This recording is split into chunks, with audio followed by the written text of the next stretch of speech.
Irene has come and gone, but the storm's winds and rain could have left your home with damage, and guess what? You might not even know it.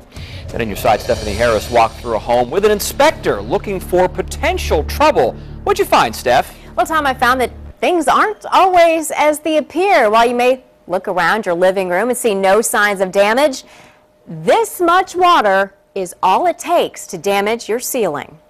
Your house may appear to have weathered the storm well, but take a step back. You may be surprised to see what's missing. This is an example of a typical shingle blow-off during a storm. We asked Home Inspector Skip Gray to show us where to look for hidden damage. Well, start with the roof, work your way down. Up on top, we found the first potential problem. You'll see right up here there's a large patch missing off the top. If you're missing a tab here or there, it's not as critical. When you're missing the larger patches, chances are you're going to get water coming into your house. Next, he checked the gutters.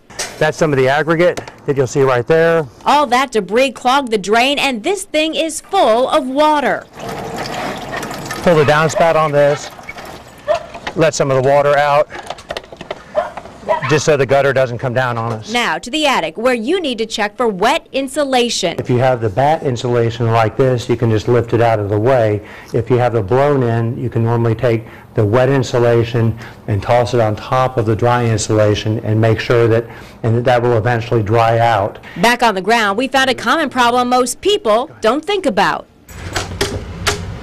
But if you can see underneath here, we have water that's come in through the patio door that's been improperly caulked through the dog door, and that's the resulting damage.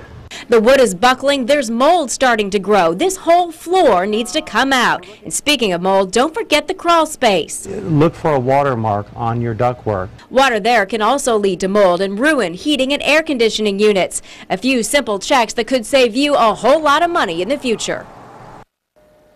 Now, if you do find damage, grab your camera and take a picture. Then call your insurance agent. Stephanie Harris, 10 on your side.